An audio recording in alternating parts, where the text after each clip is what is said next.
12ই ফেব্রুয়ারি নির্বাচনের পর থেকে আমাদের অন্তর্বর্তীকালীন সরকারের মূলত কাজ শেষ হয়ে গিয়েছে এবং তারপর তার কয়েকদিনের মধ্যে ওনারা ক্ষমতাও হস্তান্তর করে দিয়েছেন নবনির্বাচিত বিএনপির কাছে।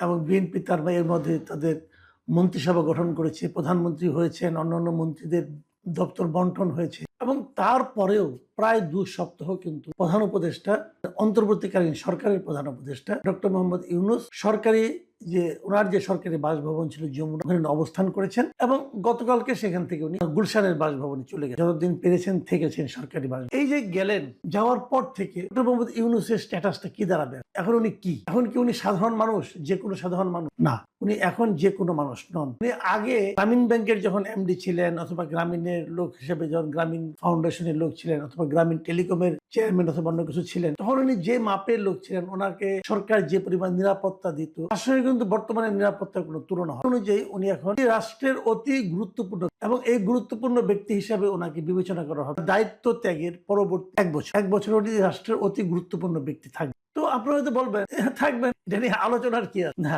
আলোচনার কিছু আছে বলে আলোচনা, থাকাটা কোনো অস্বাভাবিক। এরকম থাকার নিয়ম আগেও ছিল। 2006 সালে একটা আইন করা হয়েছিল, এটাকে এসএসএফ আইন বলতে পারেন আপনার। কারণ এই পর্যায়ে ওনাকে এসএসএফ, মানে আমরা যেটাকে বলি যে প্রেসিডেন্টের সঙ্গে থাকে, প্রাইম মিনিস্টারের সঙ্গে থাকে, যে স্পেশাল সিকিউরিটি ফোর্স এসএসএফ, ওই এসএসএফ এর একটা অর্ডিন্যান্স 2006 সালে হয়েছে এবং তখন তারা কথা বলেছিল এমনি যারা নাকি প্রেসিডেন্ট থাকেন, প্রধানমন্ত্রী থাকেন, তারা তো এসএসএফ এর সিকিউরিটি পান এবং তখন ওনারা থাকেন হলো ভিভিআই, ভেরি ভেরি ইম্পর্টেন্ট পান। কিন্তু ধরা যাক প্রেসিডেন্টের মেয়াদ শেষ হয়ে গেল, প্রধানমন্ত্রীর মেয়াদ শেষ হয়ে গেল, তারা কি হবে?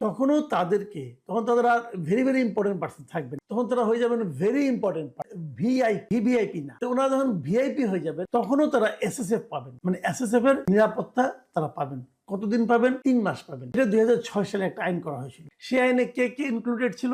সেই আইনে ইনক্লুডেড ছিল রাষ্ট্রপতি, প্রধানমন্ত্রী এবং তখন কিন্তু তত্ত্বাবধায়ক সরকারের ব্যাপারটা তখনও ছিল 2006 সালে, এবং তত্ত্বাবধায়ক সরকারের যিনি প্রধান উপদেষ্টা হবেন, এই 3 জন তার যে সরকারি দায়িত্ব, যে পদ, সেই পদের কাজ শেষ হয়ে যাওয়ার পরেও পরবর্তী 3 মাস তারা ভেরি ইম্পর্টেন্ট পার্সন হিসাবে, মানে অতি গুরুত্বপূর্ণ ব্যক্তি হিসাবে সরকারের কাছে বিবেচিত হবে, রাষ্ট্রের কাছে বিবেচিত হবে। রাষ্ট্র এদেরকে পরবর্তী 3 মাস এসএসএফ সহ এবং অন্যান্য নিরাপত্তা সুযোগ সুবিধা দেবে, আরো একজনকে দেবে। সেই জনটা হলো যে জাতীয় সংসদে তিনি বিরোধী দলের নেতা হবে। সেই বিরোধী দলের নেতা যখন নাকি নতুন তত্ত্বাবধায়ক সরকার দায়িত্ব গ্রহণ করবে, যেদিন থেকে নতুন তত্ত্বাবধায়ক সরকার দায়িত্ব গ্রহণ করবে, সেই দিন থেকে, তখন তার সংসদ থাকবে না, সেই দিন থেকে পরবর্তী 3 মাস পর্যন্ত ওই বিরোধী দলের নেতা যিনি থাকবেন, তিনিও ভেরি ইম্পর্টেন্ট পার্সন হিসাবে, মানে অতি গুরুত্বপূর্ণ ব্যক্তি হিসাবে রাষ্ট্রের কাছে বিবেচিত হবেন এবং রাষ্ট্র তাদেরকে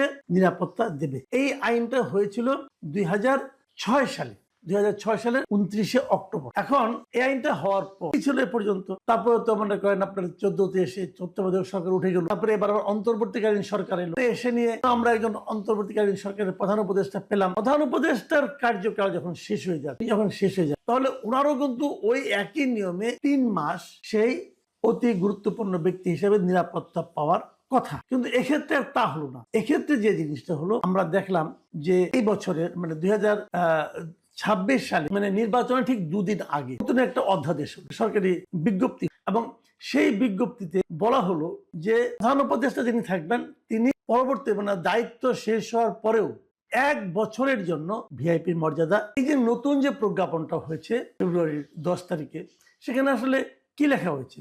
সেখানে লেখা হয়েছে যে অন্তর্বর্তীকালীন সরকারের প্রধান উপদেষ্টা ডক্টর মোহাম্মদ ইউনূসকে তাহার দায়িত্ব হস্তান্তরের তারিখ হইতে 1 বছরের জন্য গুরুত্বপূর্ণ ব্যক্তি হিসেবে এই সরকার ঘোষণা করলো এবং এটা অবিলম্বে কার্যকর হবে।